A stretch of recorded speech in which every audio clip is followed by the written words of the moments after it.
Imagine living your life after 50 and feeling energized and excited about your future.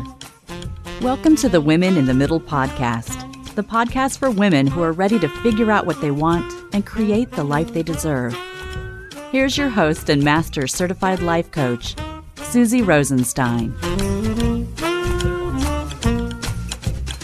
Hey there, today's episode is all about how to find your perfect retirement location. Let's go.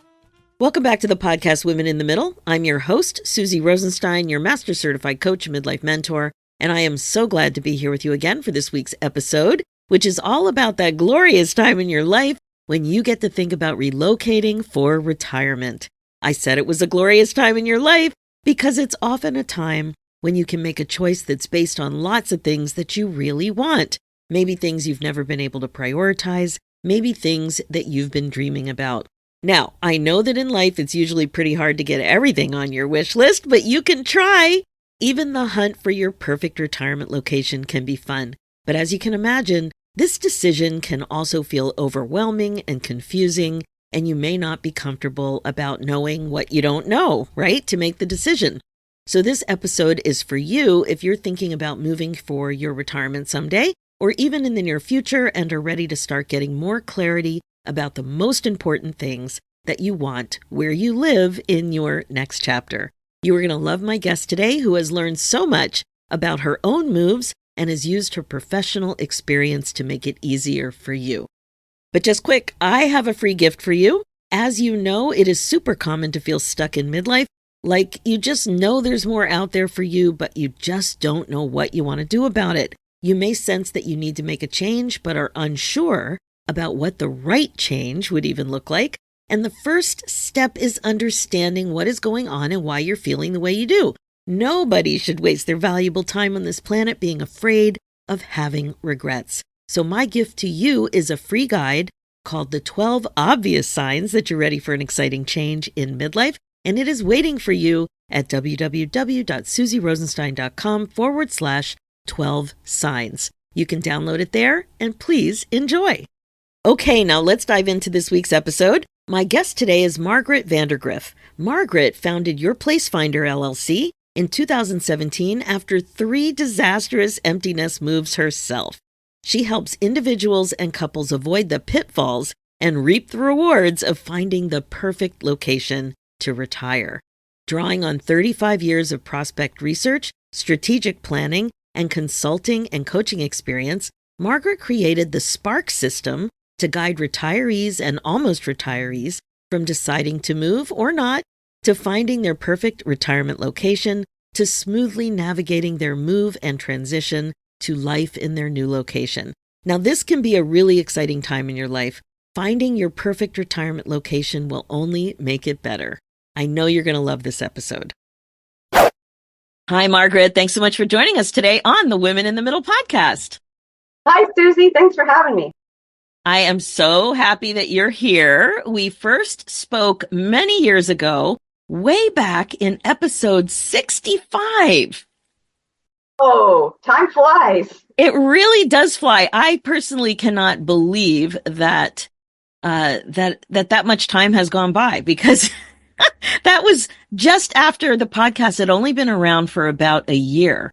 And you were talking about relocation at that point. And now what I really love is that you've really zoomed in on finding your perfect retirement location rather than just relocation, which I love because that's the stage that so many of us are at right now. Exactly. Yes. So with that said, we're going to take a dive because I know this can be very overwhelming and exciting. You can be worried about mistakes and success. There are so many things to worry about and to think about and get excited about. So let's get started with you telling us a little bit about what was going on for you in your 40s. And I know there's quite a story there and a journey there about some of the decisions you made and how you made them. So bring us up to where you're at now. Okay, so we're going to go back to when my daughter left home for college. That was back in my 40s. She left home, and my husband at the time decided, I want to take a job in the middle of no place in the West Texas desert.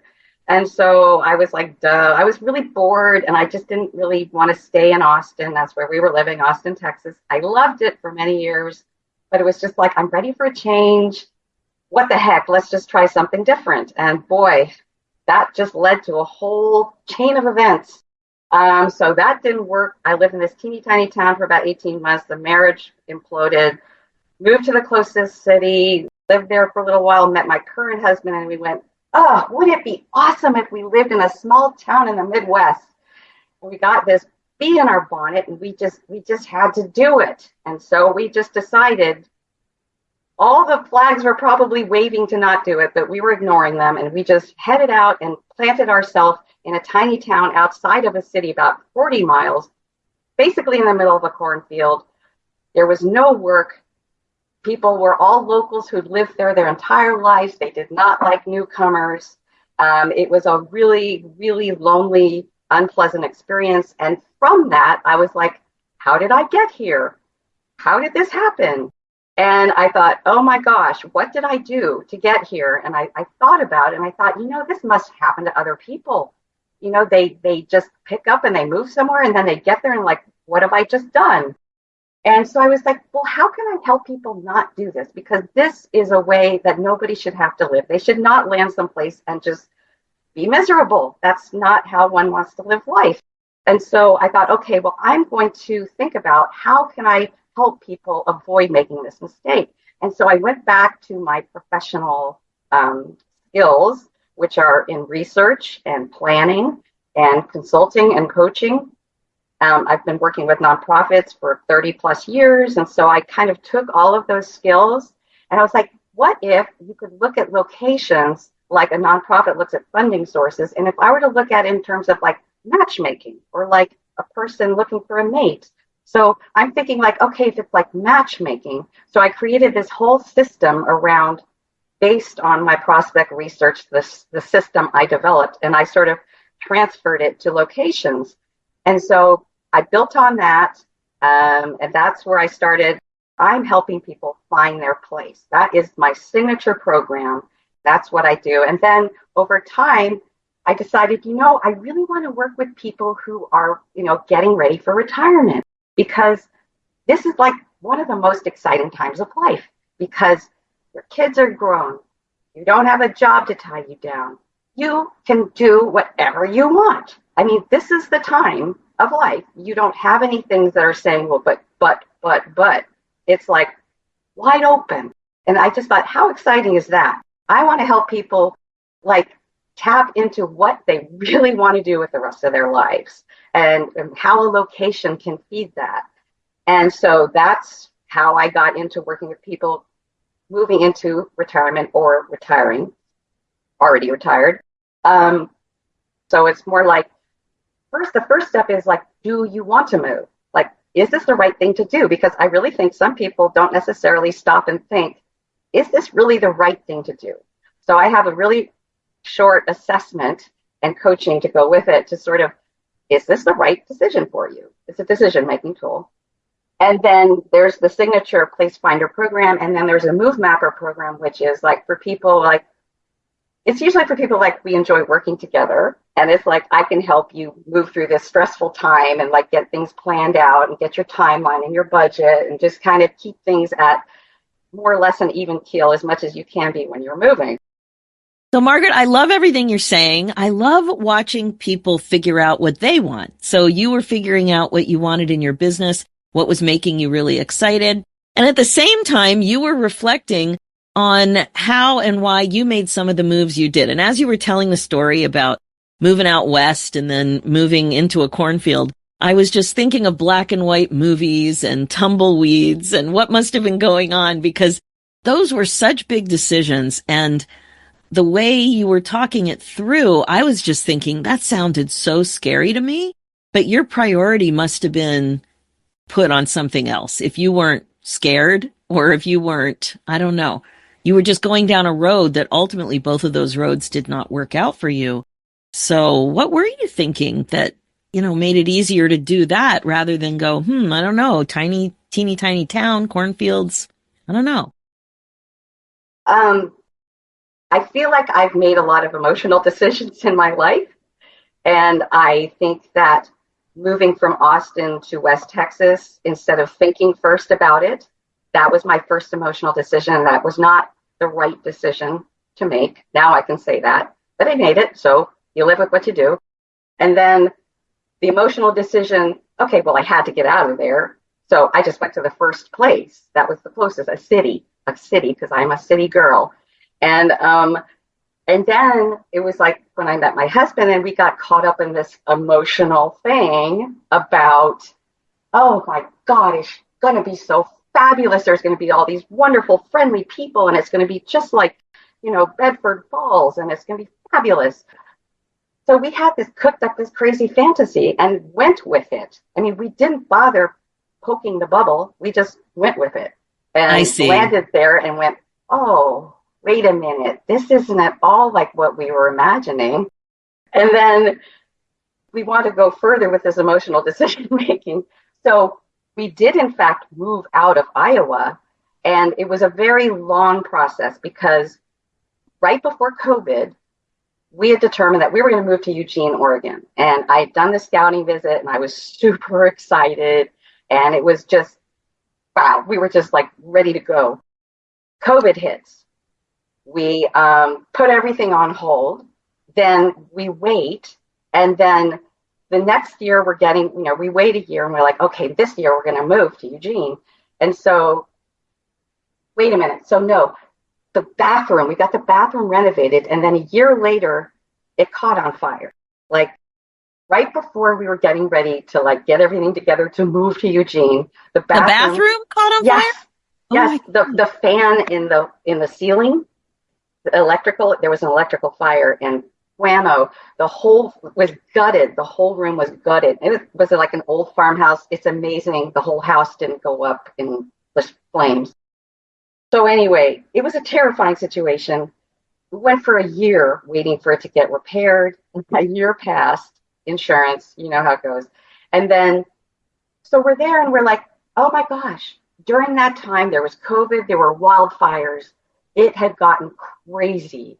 And we were like, oh, we were just in this fire and there we could be surrounded by fire. And it was just, we were freaked out by the thought of moving somewhere where we could be engulfed in flames. That was like, we kind of cooked up this like incredibly frightening picture, because when your house is burning and you're looking at it and you're thinking, am I going to be homeless?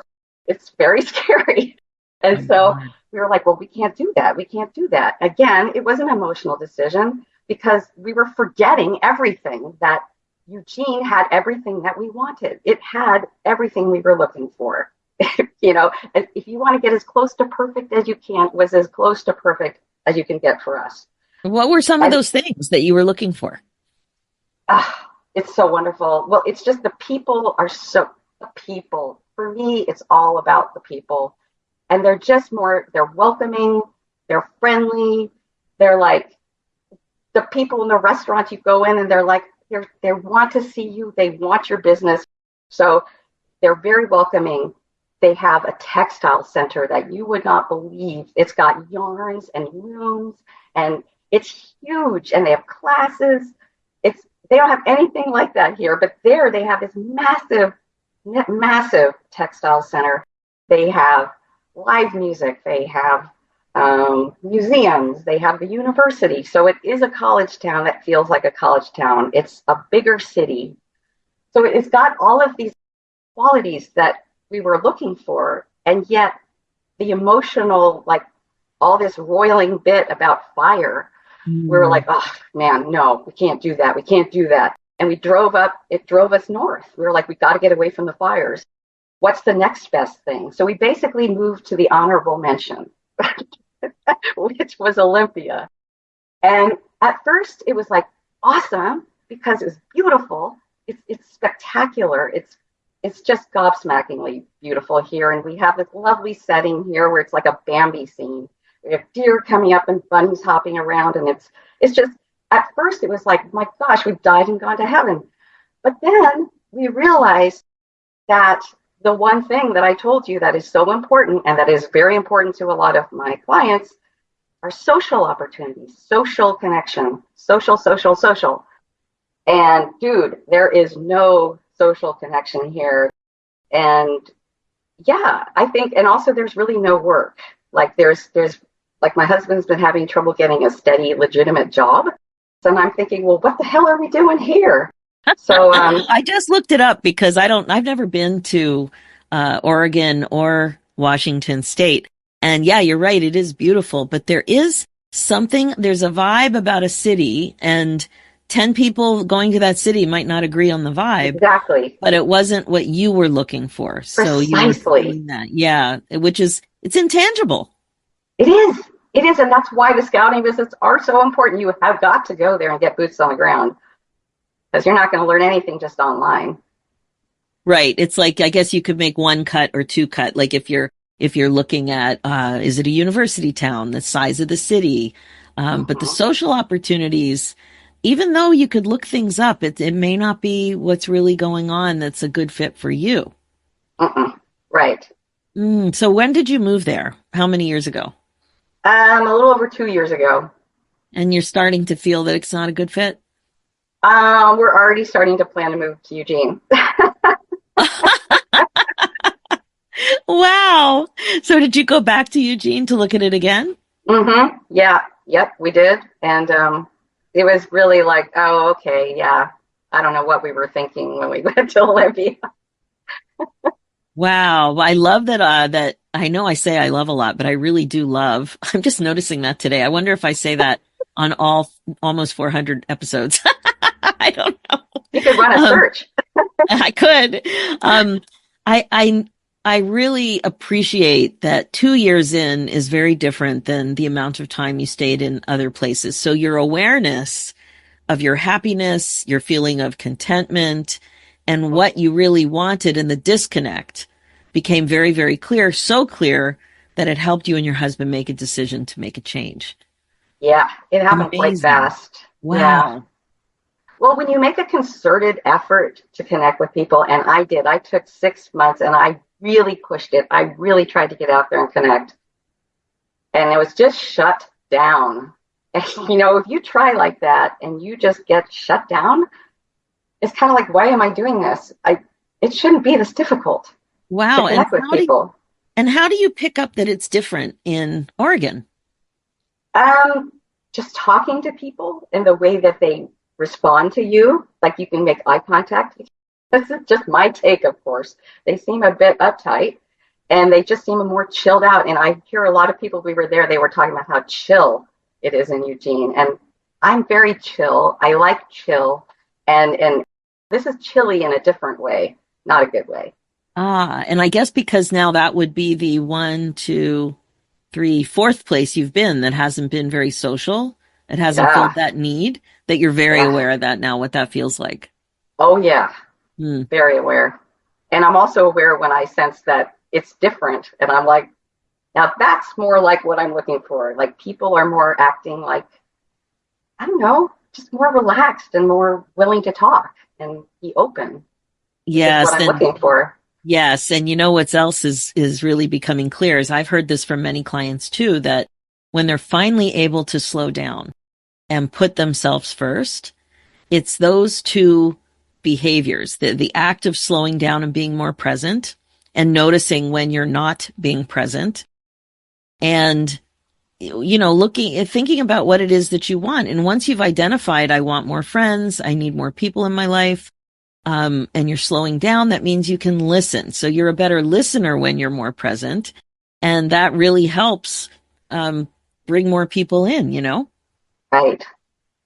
It's really nice in that age when you don't need to be our age to be able to slow down, but it's certainly something that at least my clients, and it sounds like your clients, are looking for, so that what they want can be noticed, recognized, embraced, and acted upon. That's the point of intentional living, right? Yep, it is. It is. That's the point. So what would you say to somebody, like what's an ideal client for you? You said that you work with couples as well? Oh, yes. Individuals and couples. They're getting ready for retirement. Some of them are already retired. And what does getting ready mean in your world? Is it 1 year, 2 years, 5 years, 10 years? I've had all of those answers. It's usually 12 to 18 months. Mm. Yeah. Have they told the work people that they're retiring yet? Or is that Well, still? that's like, yeah. Yeah. Mm-hmm. Yeah. And so what do they know? Do they know they want? Um, do they know they want to move? Mm-hmm. Yes, they know they want to move. A lot of them have done their own research and just kind of gone around in circles. Um, a lot of, the thing is, a lot of people, when they just want to move close to be with family, um, then they kind of feel like, well, I'm just going to like, and I don't know. To me, I'm like, well, that's great and all, but are you going to spend all of your time with family? Like, are you going to be like shacked up with them? Or like, to me, I think it's funny when people decide to move to a location to be close to their family. I mean, I understand it, but at the same time, I'm like, you can see them. You can still fly and see them on a frequent basis without having to like live. Because maybe the location is great for your kid or whatever, but maybe it's really not going to satisfy your needs. But I think when people are already thinking in terms of family, they're not necessarily thinking about their needs. Yeah. So the people I work with aren't necessarily moving to be close to family. They're moving because they want to have a life that is going to fulfill what they're looking for, what they want to do in the latter part of their lives, how they want to spend it, how they want to enjoy their life. What kind of things do people typically want to build on? Is it a hobby or like for me, it's got to be weather. I've been whining and complaining on this podcast and to my friends and to my family that I ultimately want to spend less time in cold weather. So I'm in Toronto. It gets cold in the winter. And I have this fantasy of being in a place where you can garden outside all year. Right. So I don't even know how many places that is. What I do in cold weather is I bring a lot of the outside in. I have hydroponics. Right now I have 2 flowering plants and I'm all excited that they decided to flower in the dead of winter. And so I guess with your prompting, I don't even know what all the prompts would be, but we'll talk about it. When I think about what I really want, the climate and the greenery comes to mind. And I know in the past, I've always said that I want to be in a university type of town because there's more entertainment. There's just more people. There's more, vibe. People go there, people perform there. It attracts things. So other than that, I don't really know. And I'm also in a phase where my kids aren't settled yet. I wouldn't want to be so far away that it would be like a long flight. I don't think. I'd rather go on a long flight for a vacation or an extended stay than have a long flight. But yeah, I don't really know. So what are people coming to you with non-negotiable? Like what's non-negotiable for them? What do they really want? A lot of them want to be close to the international airport. Travel is important, access to airport. Nature trails, lots of hiking, getting out in the outdoors. Cultural opportunities, festivals, entertainment, museums, music. And certain people do want to build on their hobbies, whether it's like photography. I want to make sure that there's lots of opportunities for photography, Well, even you said textiles. So yeah, exactly. And that really gets me excited. And so it's things like that. It's like, does the place have these things that are going to scratch those itches? And that's what we look for. I try to look for places that have all the things that they're looking for. And my report tells them, it's like, here, go to this and you can see for yourself all these awesome things this place has. Mm. And are the husband and wife or the partners, are they usually in sync about the main things that they're looking for? Yeah, they really are. I haven't had to run interference at all. It's all been very, very agreeable. Yeah. And you didn't mention golf. That kind of surprised me. Is golf a main thing that people want? Not for my clients necessarily. I mean, there's been like athletic clubs, maybe they want to play tennis or pickleball, of course. That's a big one. Yes. Pickleball, definitely more than golf. And so what's going on with pickleball? Have you been able to determine the best places to play pickleball? I mean, pickleball's everywhere. It's just one of those things where, they're building pickleball courts everywhere, and pretty much anywhere you look is almost going to have a pickleball court. Oh, that's great. In Toronto, it's been a little slower. Really? Yeah. So there are more things popping up now. I don't know. I just know when I go to the States, I also notice that it's easier to have a variety of options with pickleball, not just when the weather's nice. So Yes. Yeah, that's they have fun to indoor see. courts and stuff. Yeah. Yeah. Yeah, here too. It's just been a little slower. The first time I noticed pickleball in the States was a long time ago, probably 10, 15 years ago. Oh, It was in a gated community in California. But they did have some courts there, and somebody had to explain to me what they were because I'd never seen a court size like that. no. Yeah. Interesting. Well, it only Yeah. just in the last, 5 years got super duper popular. Yes, it has.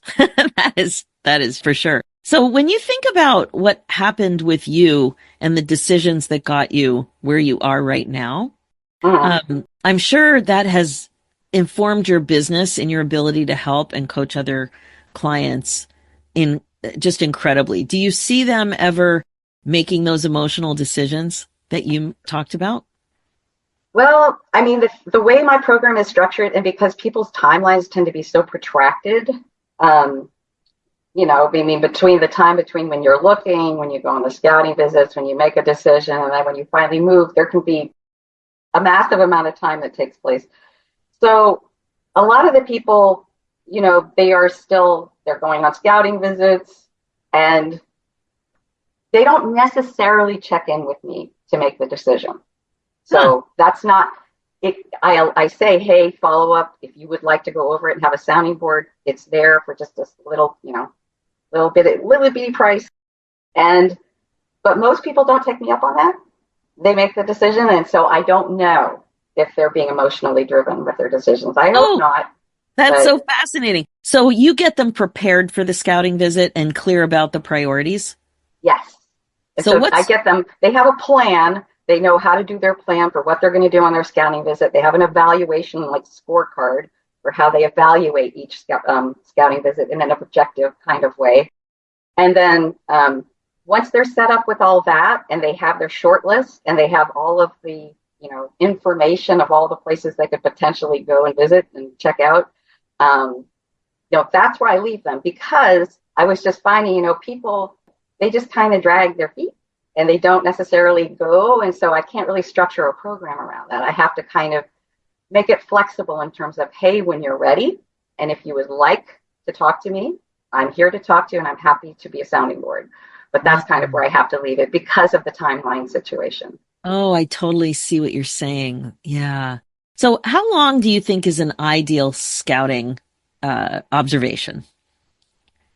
Well, ideal would be like if the most time you could possibly spend there would be ideal, just because then you would, almost feel like you were living there. I mean, I've had people like actually stay places, for a month or whatever, and just like, really kind of try to dig in. But I would say, I mean, mine have tended to be like 2 weeks. I wouldn't do less than 2 weeks if you didn't have to. Ooh, that's good. I had a retreat earlier in the year, and we went to a cruise out of Florida, and I really wanted to do a cruise that stopped at the Keys because I'd never been there before. So Yeah. we were in Key West, and we hired a local tour guide, somebody who'd been there for 4 generations, which was amazing, right? That's Wow. really the type of A person, long time. right? He knew so many things, and it was just delightful. Everybody had a great day. And I couldn't stop thinking about, oh my God, I could live here. Oh, really? Even though it wasn't any of the things I just mentioned to you in terms of, I don't think it's a university town. It is definitely far away from everything. And That's for sure. yeah, so like it didn't fit the bill, but there was something about it that attracted me. And I'm glad I noticed it because it felt like Cape Cod to me, and Cape Cod is one of my favorite places in the world. And it felt a little quirky. And I Definitely. love quirky. I love when there's quirky people and quirky businesses, and people are, like you said, chill and creative, and there's a lot of art and there's a lot of music, and I love quirky. Now, I don't know if quirky is the place I ultimately will need to live. I don't know. I for sure am quirky myself. I don't know, but I think just noticing that I love it was Yeah. really good to feel. Yeah, it is. And it's good to identify what it was about that was resonating with you. So then you can take that and sort of apply it during your search. Like, these are the things I know that I really appealed to me. I want to make sure that place kind of has some elements of that.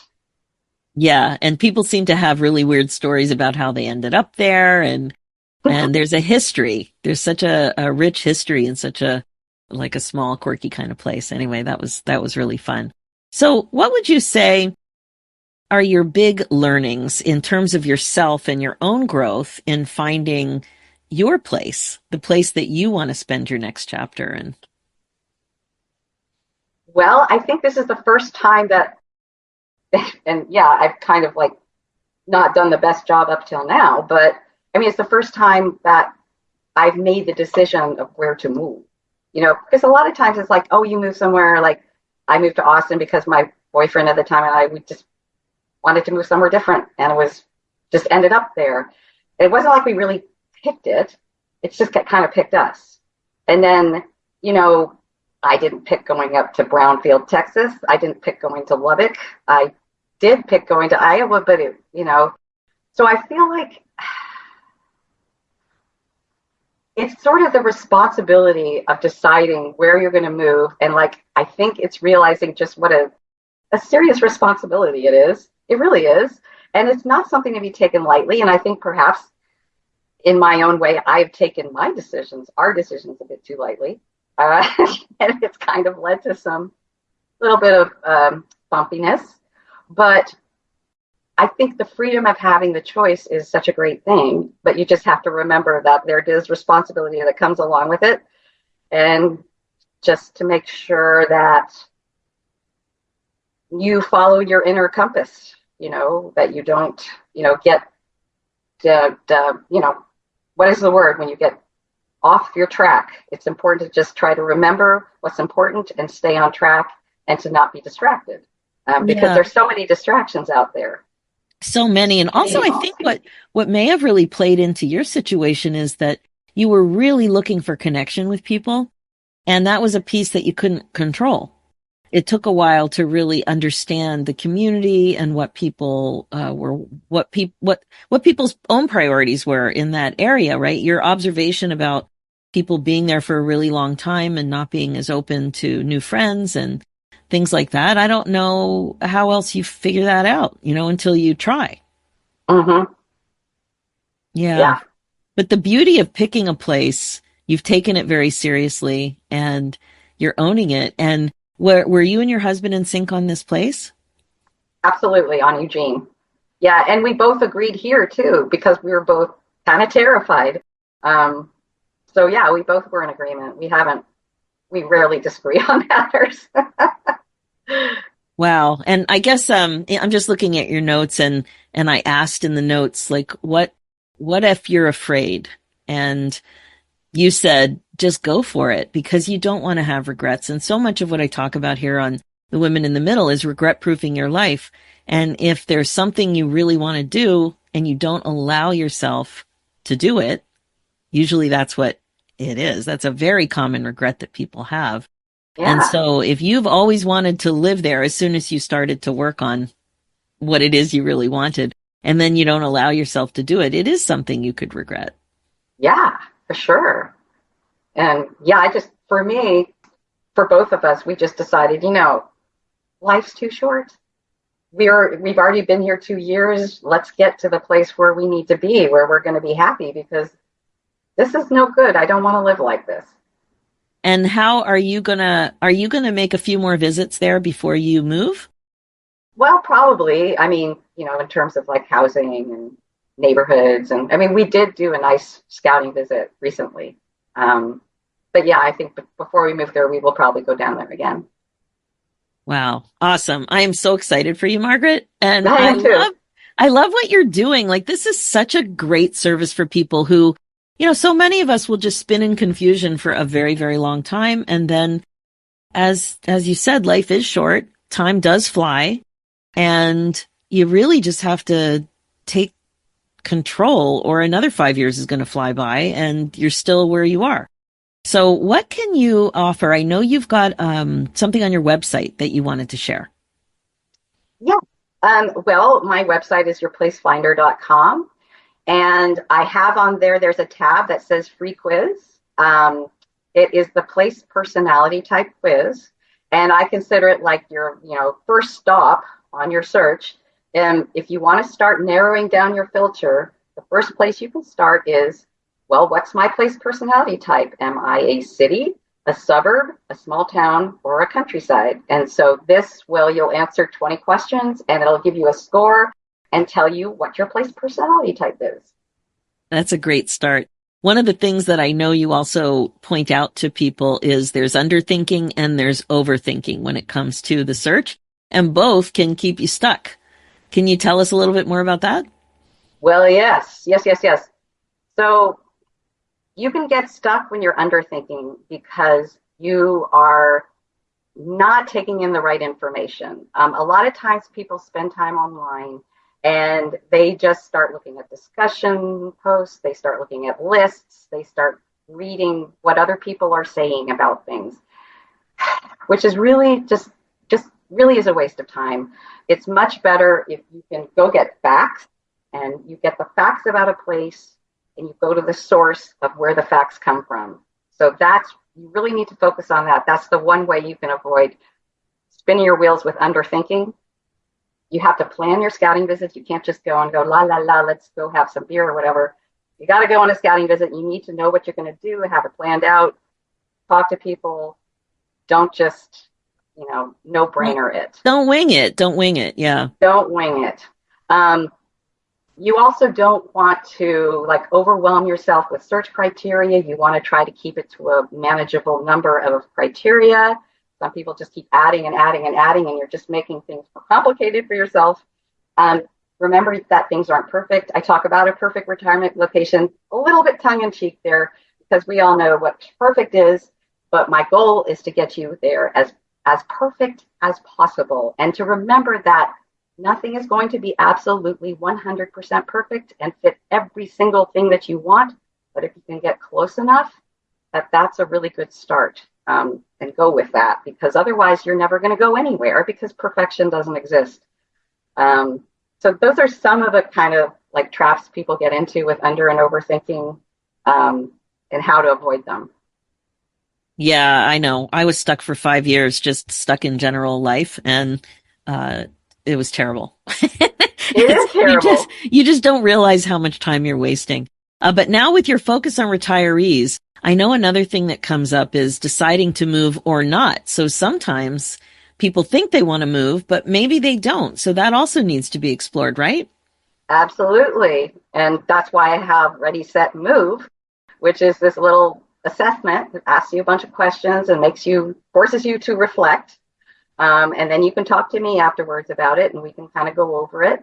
But is this the right idea for you? I'm definitely not going to be the one to say, yes, you have to move, because if it's not the right thing for you, you should not be doing it. So it's very important to establish that before you do anything. So good. Margaret, you have so much good information. I just love. And yes, I say love a lot and I'm doing it again, but I just love that in this day and age, there is so much help for you. No matter what you need, there's somebody great to help. So if you are retiring, if you're thinking about retiring, if you are planning a retirement in the next little while, and you want to stop the spin and think about this very seriously and in an incredibly useful way, Margaret is your gal. I love this idea of finding the, quote, perfect retirement location, unquote, and to navigate smoothly so that you are just happier.